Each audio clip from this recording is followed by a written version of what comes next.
Exam three fight for glory. नमस्कार दोस्तों, स्वागत है आपका एग्जाम 300 यूपी में। आज ये पॉलिटी का 5वां लेक्चर है।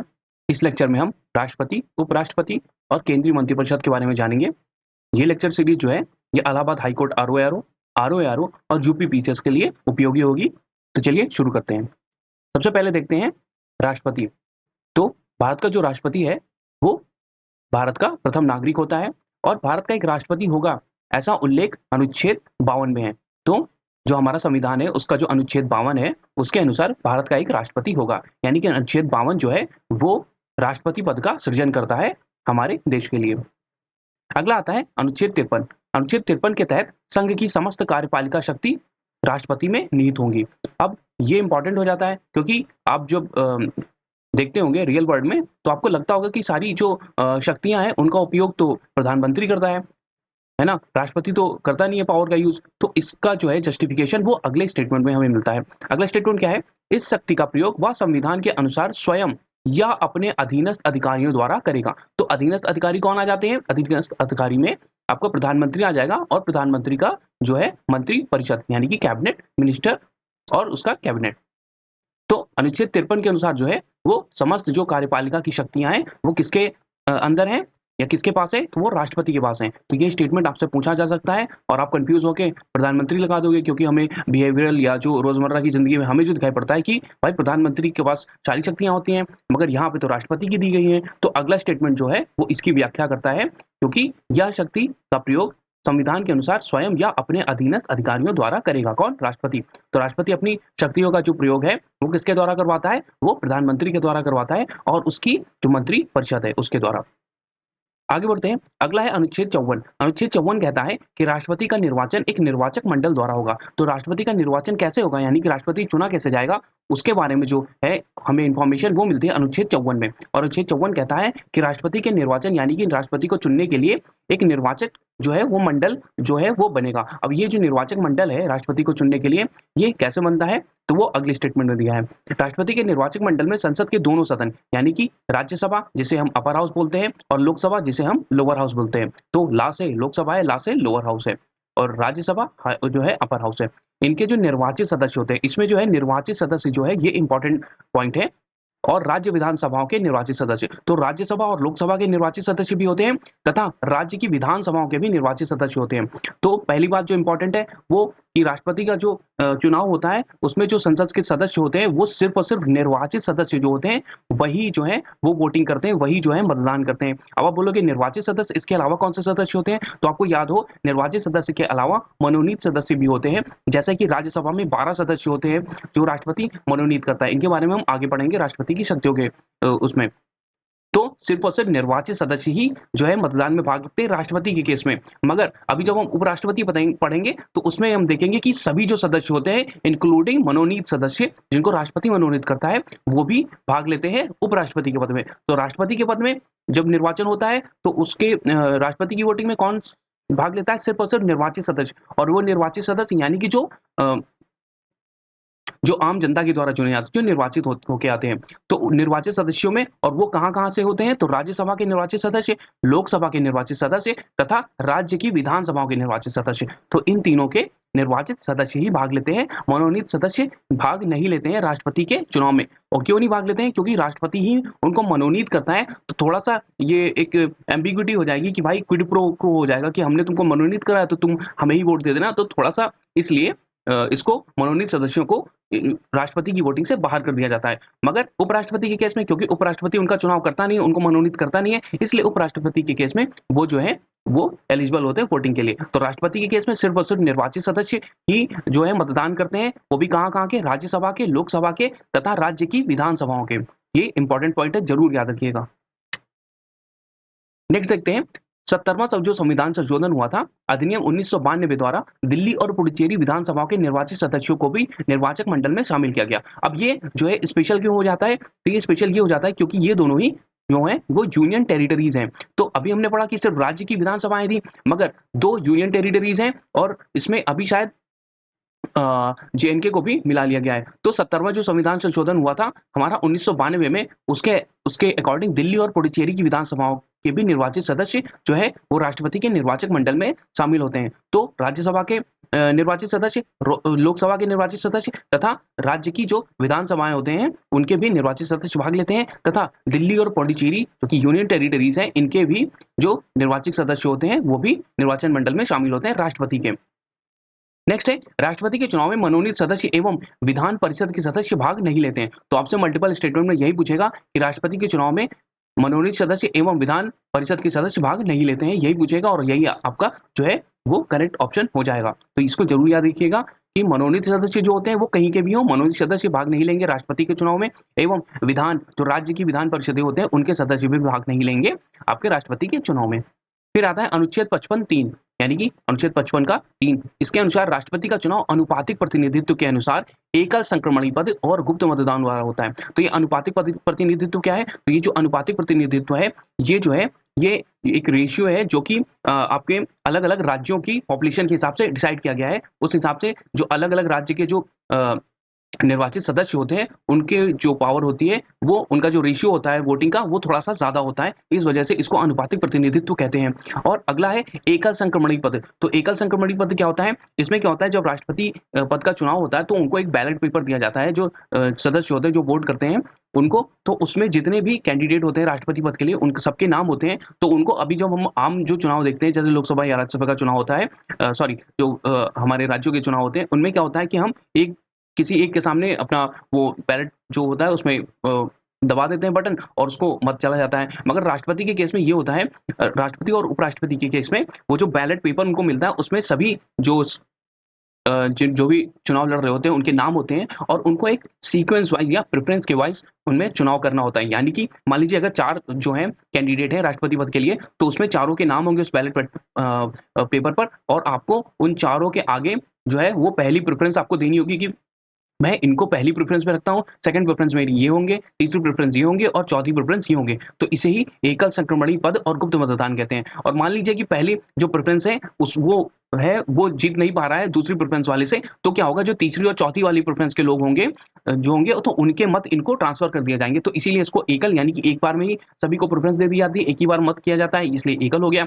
संक्रमणी क्यों है? क्योंकि जो अगर चुनाव में जो है वो डिसीजन नहीं हो पा रहा है पहले और दूसरे के लिए, जो तीसरी चौथी के होते हैं उनके मत उनको पहले और दूसरे को ट्रांसफर कर दिए जाते हैं, इसलिए इसको संक्रमणी मत और गुप्त मतदान कहते हैं। क्योंकि आपने किसको वोट दिया है ये आप किसी को बता नहीं सकते, ये गुप्त रहता है। तो ये आप समझ गए एकल संक्रमणी, गुप्त मतदान और अनुपातिक प्रतिनिधित्व का क्या अर्थ होता है। नेक्स्ट पॉइंट है, राष्ट्रपति चुनाव से संबंधित सभी विवादों की जांच एवं फैसले उच्चतम न्यायालय में होते हैं तथा उनका फैसला अंतिम होता है। अब मान लीजिए कि कोई विवाद हो गया कि मतलब जो राष्ट्रपति पद का चुनाव हुआ था तो उसमें जो अपोजिट पार्टी है उसने बोला कि हमारा जो सदस्य है वो जीतना चाहिए था मगर धांधली हो गई है, तो उसमें क्या होता है, तो उस फैसले की जांच सिर्फ और सिर्फ कौन करेगा? उच्चतम न्यायालय करेगा और उसका जो फैसला होगा वो अंतिम होगा, यानी कि वो वही फैसला सर्वमान्य होगा। नेक्स्ट आता है अनुच्छेद 58। अनुच्छेद 58 में राष्ट्रपति निर्वाचित होने की अर्हताएं दी गई है और वो क्या-क्या हैं? तो वो भारत का नागरिक होना चाहिए, बहुत ही ऑब्वियस सी बात है, भारत का नागरिक होना चाहिए। अभी आपसे जो मल्टीपल जो चॉइस आते हैं एमसीक्यू या मल्टीपल स्टेटमेंट आपसे क्वेश्चन में पूछते हैं, तो अभी ये रिसेंट का आरओ या यूपी पीसीएस का एक जो एग्जाम हुआ था तो उसमें एक स्टेटमेंट दिया था कि वो भारत का नागरिक के स्थान पे वहाँ लिख गया कि उसका जन्म भारत में हुआ होना चाहिए। तो ये इंपॉर्टेंट नहीं है, वो भारत में जन्मा हो ना जन्मा हो इससे मैटर नहीं करता, ये जो है वो मैटर नहीं करता है। मैटर क्या करता है कि वह भारत का नागरिक हो सकता है वो विदेशी हो मगर वो भारत में आकर रहने लगा हो और उसने भारत की नागरिकता ले ली हो, तो वो भारत का नागरिक होना चाहिए, ये इंपॉर्टेंट है। उसका जन्म भारत में हुआ हो ना हुआ हो ये इंपॉर्टेंट नहीं है, तो वह भारत का नागरिक हो। नेक्स्ट, उस एज कितनी होनी चाहिए? तो मिनिमम एज 35 वर्ष होनी चाहिए। तो राष्ट्रपति के लिए भी 35 है और उपराष्ट्रपति के लिए, दोनों के लिए ही 35 वर्ष जो है वो मिनिमम एज है चुनाव होने के लिए। तथा क्योंकि ये जो है दोनों सदनों का अध्यक्ष होता है, तो लोकसभा का जो सदस्य है उसमें लोकसभा में निर्वाचित होने की योग्यता हो। तो राष्ट्रपति के लिए लोकसभा का सदस्य निर्वाचित होने की योग्यता होनी चाहिए और राज्यसभा जो है उसमें जो आपका उपराष्ट्रपति होता है उसके पास जो है वो राज्यसभा का सदस्य निर्वाचित होने की योग्यता होनी चाहिए और दोनों में ही जो एज है वो मिनिमम 35 वर्ष है। अगला आता है, राष्ट्रपति चुनाव में नामांकन के लिए उम्मीदवार के कम से कम 50 प्रस्तावक व 50 अनुमोदक होने चाहिए। अब ये प्रस्तावक और अनुमोदक क्या होते हैं? तो पहले याद कर लीजिए मिनिमम कितने होने चाहिए? मिनिमम 50 प्रस्तावक होने चाहिए और 50 ही अनुमोदक होने चाहिए। अब ये प्रस्तावक क्या है? तो मान लीजिए कोई ए है जो कि चुनाव लड़ना चाहते हैं, तो उनके नाम को जो है वो सजेस्ट करने के लिए मिनिमम 50 लोग होने चाहिए, यानी कि 50 लोग जो होने चाहिए वो उनके नाम के पीछे खड़े होने चाहिए कि हम इनका नाम सजेस्ट करते हैं राष्ट्रपति पद के लिए, जो चुनाव के लिए उसके लिए सजेस्ट करते हैं। तो ये 50 प्रस्तावक हो गए, यानी कि जो प्रस्ताव देंगे कि इनका नाम होना चाहिए या इन्हें चुनाव लड़ना चाहिए। फिर 50 अनुमोदक क्या होते हैं, वो जो प्रस्ताव 50 लोगों ने दिया है उस प्रस्ताव को जो है वो आगे बढ़ाने या उसका समर्थन करने के लिए, तो उसका समर्थन करने के 50 अतिरिक्त और लोग होने चाहिए। तो ये जो 50 अनुमोदक और प्रस्तावक हैं, ये अलग-अलग होने चाहिए, यानी कि टोटल 100 लोग होने चाहिए। तो 50 प्रस्तावक होने चाहिए, जो लोग नाम को मतलब आगे बढ़ाएँ कि ये हमारी जो इच्छा है कि ये होने चाहिए। तो 50 वो लोग हो गए और 50 अनुमोदक कौन हुए? जो कि उस नाम का समर्थन करें कि ये होने चाहिए, हम 50 लोग हैं जो इनके नाम का समर्थन कर रहे हैं। तो 50 लोग जो नाम सजेस्ट करेंगे वो उनका, और 50 लोग वो जो कि उस नाम सजेस्ट का जो है समर्थन करेंगे, और ये 50 लोग अलग-अलग होने चाहिए। तो प्रस्तावक और अनुमोदक आपको समझ आ गया होगा। अगला पॉइंट है, भारत के राष्ट्रपति को शपथ कौन दिलाता है? तो भारत के राष्ट्रपति को शपथ कौन दिलाएगा? तो बड़ी ऑब्वियस सी बात है, भाई प्रधानमंत्री तो दिलाएगा नहीं, तो एक ही बंदा बचता है जो इनके बराबर का होगा, वो हो गया भारत का मुख्य न्यायाधीश, यानी कि चीफ जस्टिस ऑफ इंडिया। या उसकी अनुपस्थित में मान लीजिए उस टाइम सीजीआई का जो पद है वो खाली है या वो छुट्टी पर है, वैसे जनरली होते नहीं है, तो हो सकता है कि उनका पद ही खाली हो या उनकी अकाल मृत्यु हो गई हो। तो उस ऐसी कंडीशन में क्या होगा कि जो उच्चतम न्यायालय का जो ज्येष्ठतम न्यायाधीश होगा, यानी कि जो सबसे जो है ओल्डर होगा, या जो सबसे बोलते हैं कि जिसको सबसे ज़्यादा क्या बोलते हैं यार, सबसे ज़्यादा अनुभव होगा, जो अनुभव वाला जो होगा सबसे ज़्यादा उच्चतम न्यायालय का ज्येष्ठतम, वो न्यायाधीश ही आपको राष्ट्रपति को शपथ दिलाएगा। तो जनरली कौन दिलाता है? भारत का मुख्य न्यायाधीश, यानी कि चीफ जस्टिस ऑफ इंडिया। ये इंपॉर्टेंट है, कई बार पूछा गया कि भाई राष्ट्रपति को शपथ कौन दिलाता है? तो चीफ जस्टिस ऑफ इंडिया। अगर चीफ जस्टिस ऑफ इंडिया नहीं है, उसका पद रिक्त है, तो कौन दिलाएगा? तो सुप्रीम कोर्ट का जो भी सबसे सीनियर मोस्ट जो आपका न्यायाधीश होगा, जज होगा, वो दिलाएगा। नेक्स्ट आता है अनुच्छेद 60। अनुच्छेद 60 में राष्ट्रपति द्वारा शपथ या प्रतिज्ञान का प्रारूप वर्णित है। तो राष्ट्रपति की शपथ और उसका प्रतिज्ञान, यानी कि उसका जो फॉर्मेट है जो है वो किसमें दिया गया है? वो है अनुच्छेद 60 में। ये इंपॉर्टेंट है, पूछा गया है। नेक्स्ट आता है भारत का राष्ट्रपति अपना त्यागपत्र। तो भाई भारत का राष्ट्रपति अपना त्यागपत्र किसको देगा? उपराष्ट्रपति को देगा। तो राष्ट्रपति को शपथ कौन दिलाएगा? भारत का मुख्य न्यायाधीश। सीजीआई नहीं है तो उच्चतम यानी सुप्रीम कोर्ट का सबसे जो सीनियर मोस्ट जज होगा वो दिलाएगा। मगर अगर राष्ट्रपति को अपने पद से त्यागपत्र देना है, इस्तीफा देना है, तो वो किसको देगा? तो उपराष्ट्रपति को देगा। और इसी तरह अगर उपराष्ट्रपति को अपना त्यागपत्र देना है, तो वो किसको देगा? वो राष्ट्रपति को देगा। तो शपथ कौन दिलाता है? सीजीआई। और वो अपना जो है रेजिग्नेशन किसको देगा? उपराष्ट्रपति को। नेक्स्ट आता है अनुच्छेद 61। अनुच्छेद 61 में राष्ट्रपति पर महाभियोग यानी कि इम्पीचमेंट की प्रक्रिया का उल्लेख। अब ये महाभियोग क्या है? ये जो है महाभियोग जो है राष्ट्रपति को उसके पद से पदच्युत यानी कि हटाने की जो प्रक्रिया है, वो है महाभियोग। राष्ट्रपति पर महाभियोग सिर्फ और सिर्फ किस कंडीशन पे लगेगा? यही इंपॉर्टेंट है और ये आपसे पूछा जाएगा। तो 61 में दिया है राष्ट्रपति पर महाभियोग, यानी कि उसका इम्पीचमेंट, उसको किस प्रक्रिया के द्वारा हटाया जा सकता है, ये दिया है अनुच्छेद 61 में। और ये सिर्फ किस बेसिस पे हटाया जा सकता है, ये बहुत इंपॉर्टेंट है। तो वो है संविधान के अतिक्रमण के आधार पर। तो सिर्फ और सिर्फ संविधान के अतिक्रमण के आधार पर ही राष्ट्रपति पर महाभियोग चलाया जा सकता है। अब संविधान का अतिक्रमण क्या है? संविधान का अतिक्रमण ये है कि संविधान में कोई जो नियम कानून कुछ वर्णित है, राष्ट्रपति उसके बेसिस पे काम नहीं कर रहा है, वो अपनी मनमानी के हिसाब से कार्य कर रहा है, यानी कि संविधान के वो अगेंस्ट जा रहा है, अतिक्रमण कर रहा है संविधान का, संविधान को अपने से नीचे समझ रहा है और अपने को सुपीरियर समझ रहा है संविधान से। तो ये जो है, ये हो गया संविधान का उसने अतिक्रमण कर लिया है, ये समझा जाएगा और राष्ट्रपति पर अनुच्छेद 61 के तहत उस पर अभियोग महाभियोग चलाया जाएगा, उसका इम्पीचमेंट किया जाएगा। तो सिर्फ और सिर्फ संविधान के अतिक्रमण की बेसिस पर ही राष्ट्रपति पर महाभियोग चलाया जा सकता है अनुच्छेद 61 के द्वारा। इंपॉर्टेंट है, बहुत इंपॉर्टेंट है। नेक्स्ट आता है मृत्यु, त्यागपत्र या हटाए जाने की स्थिति में राष्ट्रपति का पद रिक्त हो जाए तो क्या होगा? अब मान लीजिए कि राष्ट्रपति हैं, अभी रिसेंट में ये ऐसा हुआ है, 2-3 राष्ट्रपति जो थे उनकी मृत्यु हो गई, या उन्होंने त्यागपत्र दे दिया या उनको हटा दिया गया। अभी तक इम्पीचमेंट तो खैर नहीं हुआ है। तो मृत्यु या त्यागपत्र ऐसी केसेस में या हटाए जाने की केसेस में जब राष्ट्रपति का पद रिक्त हो जाए, तब जो है राष्ट्रपति का पद कौन संभालेगा? तो कार्यभार जो होता है वो उपराष्ट्रपति संभालेगा। अब मान लीजिए कि जब राष्ट्रपति का पद रिक्त है और उसी समय उपराष्ट्रपति का भी पद रिक्त है, यानी कि उपराष्ट्रपति ने भी अपना जो है त्यागपत्र दे दिया है, तो उस बेसिस में क्या होगा? तो इस केस में क्या होगा कि राष्ट्रपति का पद भी अगर रिक्त हो गया और उपराष्ट्रपति उसको संभालेगा राष्ट्रपति का पद, मगर उपराष्ट्रपति भी नहीं है, तो उस बेसिस पे जो उच्चतम न्यायालय का जो मुख्य न्यायाधीश है यानी चीफ जस्टिस ऑफ इंडिया, वो जो है वो राष्ट्रपति पद को संभालेगा कार्यभार करने के लिए। तो कार्यकारी राष्ट्रपति के पद के। अब मान लीजिए उच्चतम न्यायालय का जो मुख्य न्यायाधीश है वो भी नहीं है उस समय, तो जो होगा जो जो है उच्चतम न्यायालय का जो वरिष्ठतम न्यायाधीश होगा वो संभालेगा। तो सबसे पहले अगर राष्ट्रपति नहीं है तो राष्ट्रपति का पद कौन संभालेगा? उपराष्ट्रपति। अगर उपराष्ट्रपति भी नहीं है तो उच्चतम न्यायालय का मुख्य न्यायाधीश यानी कि चीफ जस्टिस ऑफ इंडिया। अगर चीफ जस्टिस ऑफ इंडिया भी नहीं है तो सीनियर मोस्ट जो होगा जज आपका सुप्रीम कोर्ट का वो संभालेगा। अगला आता है अनुच्छेद 108। अनुच्छेद 108 जो है ये राष्ट्रपति को कुछ दशाओं में संसद के दोनों सदनों का जो है संयुक्त अधिवेशन बुलाने के लिए जो है वो पावर देता है। तो संसद का दोनों संयुक्त सदन कौन बुलाता है? वो बुलाता है राष्ट्रपति, मगर उसकी चेयर यानी कि उसकी अध्यक्षता कौन करता है? तो वो करता है लोकसभा अध्यक्ष। तो संसद का जो संयुक्त अधिवेशन है 108 अनुच्छेद 108 के तहत बुलाता कौन है? राष्ट्रपति बुलाता है, मगर उसकी अध्यक्षता कौन करता है? तो वो करता है लोकसभा अध्यक्ष। अगला है अनुच्छेद 111। इसके अंतर्गत प्रावधान है कि राष्ट्रपति संसद के दोनों सदनों द्वारा पारित विधेयक पर स्वीकृति प्रदान करेगा या अपनी स्वीकृति यानी कि रोक लगा देगा, अथवा विधेयक जिसमें कि एक्सेप्शन है धन विधेयक, इसके अलावा जो बाकी के विधेयक होंगे उनको पुनर्विचार के लिए सदन को लौटा सकेगा। मगर अगर उसी जो विधेयक को राष्ट्रपति ने लौटाया है उसको दोबारा संशोधन के सहित या फिर बिना संशोधन के जो है विधेयक सदन के द्वारा दोनों सदनों के द्वारा पारित कर दिया जाता है तो राष्ट्रपति जो है वो बाध्य हो जाएगा उस पर स्वीकृति देने के लिए। तो क्या है ये कि पहली बात तो है राष्ट्रपति अनुच्छेद 111 के अंतर्गत किसी भी विधेयक को यानी कि कोई भी विधेयक लाया गया है उस पर अपनी स्वीकृति प्रदान करेगा। अगर उसको अच्छा नहीं लग रहा तो वो स्वीकृति रोक भी सकता है, मगर अगर वो धन विधेयक है तो उसको पुनर्विचार के लिए सदन में नहीं लौटा सकता। धन विधेयक को नहीं लौटा सकता, उसको साइन करना पड़ेगा। जनरली क्या होता है धन विधेयक जो होते हैं उनको राष्ट्रपति की पूर्व अनुमति के द्वारा ही प्रस्तुत किया जाता है, मतलब राष्ट्रपति से पहले ही अनुमति ले ली जाती तभी सदन पर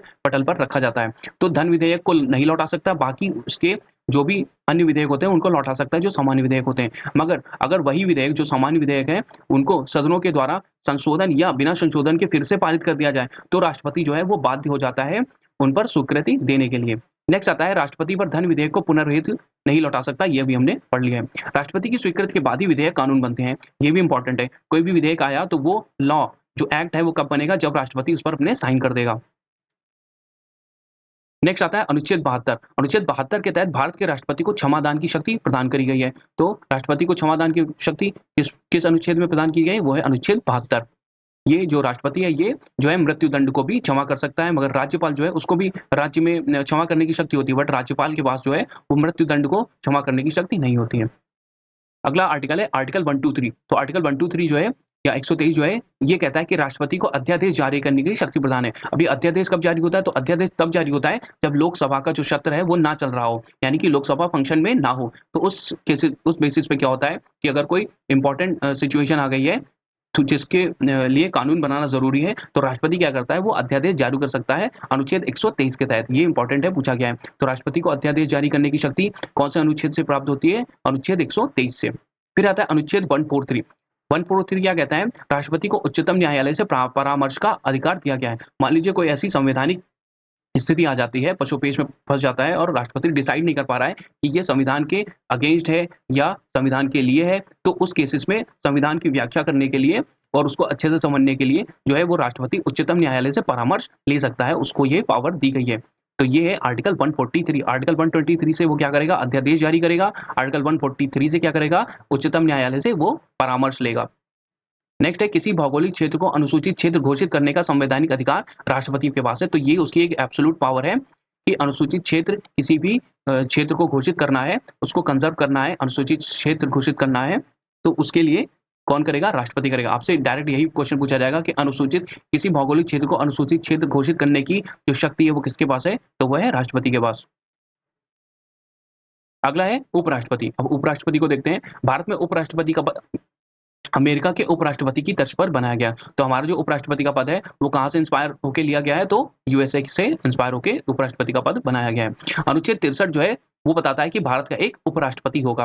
अनुच्छेद 64 क्या कहता है? उपराष्ट्रपति राज्यसभा का पदेन सभापति यानी कि एक्स ऑफिशियो चेयरमैन होगा। अब इसका क्या मतलब हुआ एक्स ऑफिशियो का या पदेन सभापति का? तो इसका मतलब हुआ कि जैसे ही कोई जो सदस्य है या कोई भी इंसान है वो उपराष्ट्रपति बनता है तो वो डिफैक्टो यानी कि अपने आप ही राज्यसभा का पदेन सभापति बन जाता है। तो राज्यसभा का जो सभापति होता है उसका चुनाव नहीं होता है, जबकि जो लोकसभा का अध्यक्ष होता है उसका चुनाव होता है। लोकसभा के जो सदस्य हैं वही लोकसभा का जो है अध्यक्ष चुनते हैं, मगर राज्यसभा के केस में ऐसा नहीं होता है। राज्यसभा का जो पदेन सभापति होता है वो अपने आप ही उपराष्ट्रपति होता है। तो जैसे ही उपराष्ट्रपति कोई इंसान बनेगा वो अपने आप ही राज्यसभा का जो है वो सभापति बन जाएगा।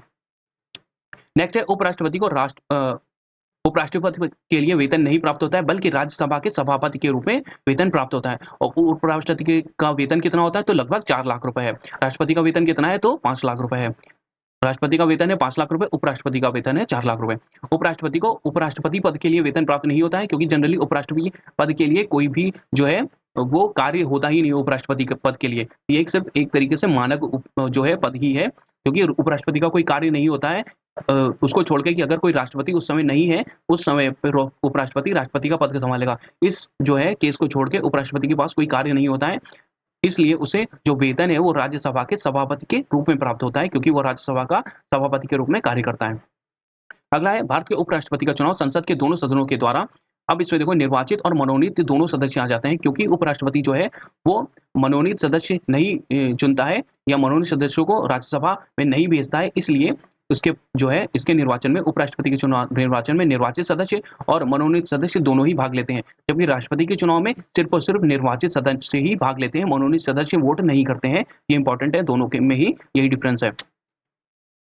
अगला पॉइंट है अनुच्छेद 66(1) के अनुसार उपराष्ट्रपति का जो निर्वाचन है वो अनुपातिक प्रतिनिधित्व पद्धति के अनुसार एकल संक्रमणीय मत द्वारा होता है, और ऐसे निर्वाचन में जो मतदान होता है वो गुप्त होता है। अभी अनुपातिक प्रतिनिधित्व पद्धति और एकल संक्रमणीय मत जो है ये हमने पीछे अच्छे से समझ लिया है।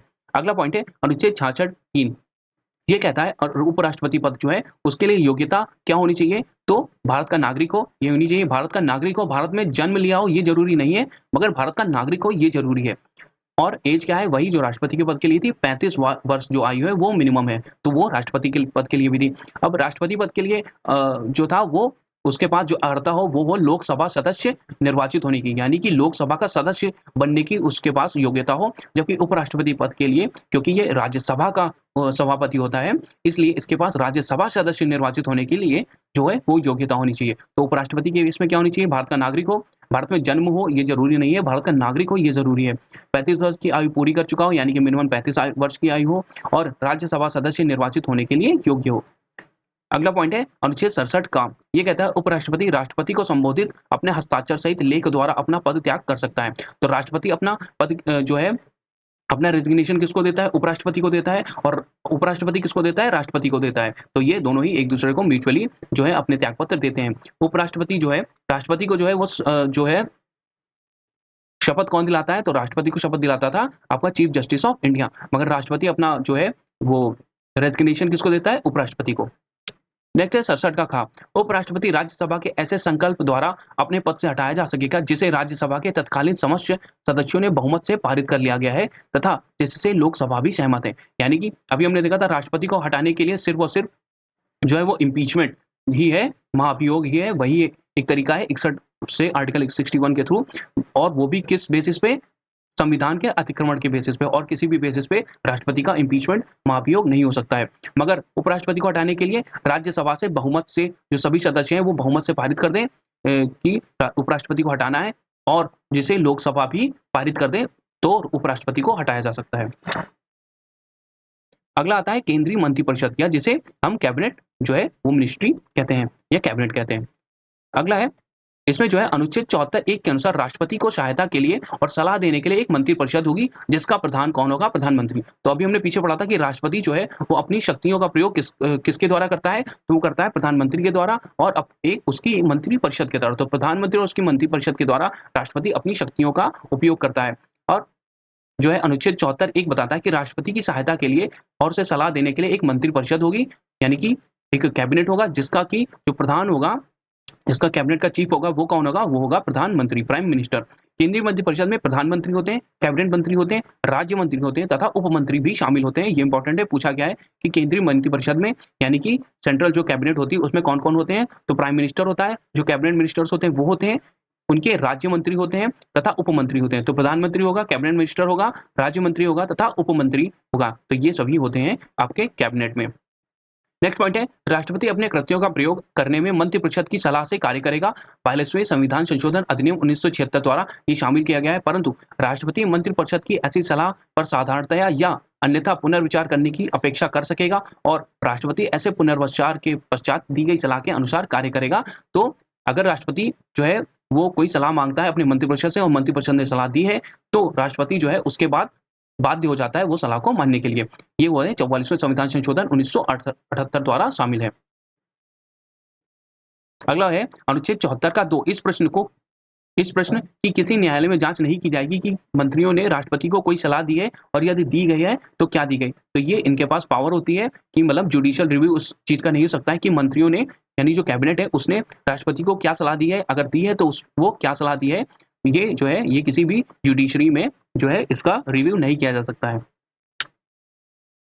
अगला पॉइंट है अनुच्छेद 75 का 1। इसके अनुसार प्रधानमंत्री की नियुक्ति राष्ट्रपति करेगा और अन्य मंत्रियों की नियुक्ति राष्ट्रपति प्रधानमंत्री की सलाह से करेगा। ये भी इंपॉर्टेंट पूछा गया है। तो राष्ट्रपति जो है वो प्रधानमंत्री को नियुक्त करता है और जो प्रधानमंत्री है और जो अन्य जो आपके मिनिस्टर्स होते हैं, कैबिनेट मिनिस्टर्स और अन्य मिनिस्टर, उनकी नियुक्ति क्या करता है, उनकी नियुक्ति प्रधानमंत्री करता है, वो राष्ट्रपति करता है मगर प्रधानमंत्री की सलाह से करता है। तो प्रधानमंत्री जिसको बोलेगा कि इसको मंत्री होना चाहिए, फिर राष्ट्रपति उसी को ही निर्वाचित करेगा, उसी को ही मंत्री बनाएगा। अगला है अनुच्छेद 75 का 1 का। इसके अनुसार मंत्रिपरिषद में प्रधानमंत्री सहित मंत्रियों की कुल संख्या लोकसभा के सदस्यों की कुल संख्या के 15% से अधिक नहीं होगी। पहले क्या होता था कि जो कैबिनेट होता था वो बहुत बड़ा हो जाता था, इस वजह से क्या होता था कि बहुत ज्यादा भार हो जाता था, बहुत ज्यादा खर्चा व्यय होने लगता था। उसको कर्टेल करने के लिए, उसको लिमिट करने के लिए अनुच्छेद बनाया गया कि जो है 91वां संविधान संशोधन 2003 में किया गया।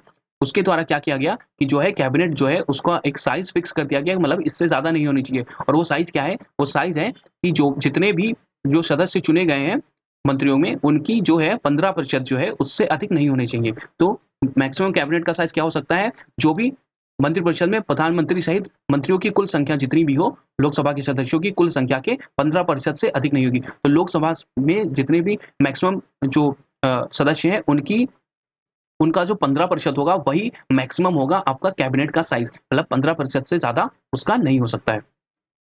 अगला है अनुच्छेद 75 का 2। इसके अनुसार मंत्री राष्ट्रपति के प्रसाद पर्यंत अपना पद धारण करते हैं। अब ये प्रसाद पर्यंत का क्या अर्थ है, तो प्रसाद पर्यंत का अर्थ है कि राष्ट्रपति की इच्छा के अनुसार, तो राष्ट्रपति जो है वो मंत्रियों को नियुक्त करवाता है प्रधानमंत्री की सलाह से, मगर राष्ट्रपति अगर चाहे तो वो मंत्री को हटा भी सकता है अपनी इच्छा के अनुसार। तो प्रसाद पर्यंत ये होता है कि राष्ट्रपति की इच्छा के अनुसार, अगर राष्ट्रपति की इच्छा नहीं है तो उस मंत्री को वो बर्खास्त कर सकता है, हटा सकता है, पद से हटा सकता है।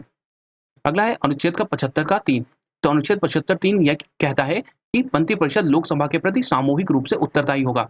तो अभी आपने देखा कि जो कार्यपालिका की सभी जो शक्तियां हैं वो किसके पास होती हैं, तो कार्यपालिका की सभी जो समस्त शक्तियां हैं वो राष्ट्रपति में निहित होती हैं, मगर राष्ट्रपति उन समस्त शक्तियों का, कार्यपालिका की समस्त शक्तियों का जो उपयोग है वो किसके द्वारा करता है, प्रधानमंत्री और उसकी मंत्रिपरिषद के द्वारा करवाता है।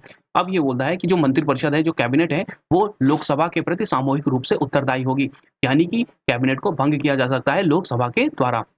ये कहता है अनुच्छेद 75 का 3 इंपॉर्टेंट है, कई बार पूछा गया है कि जो मंत्रिपरिषद है, जो कैबिनेट है, वो किसके प्रति सामूहिक रूप से उत्तरदायी होता है, तो उन्हीं के प्रति जो उनको चुनती है, यानी कि लोकसभा।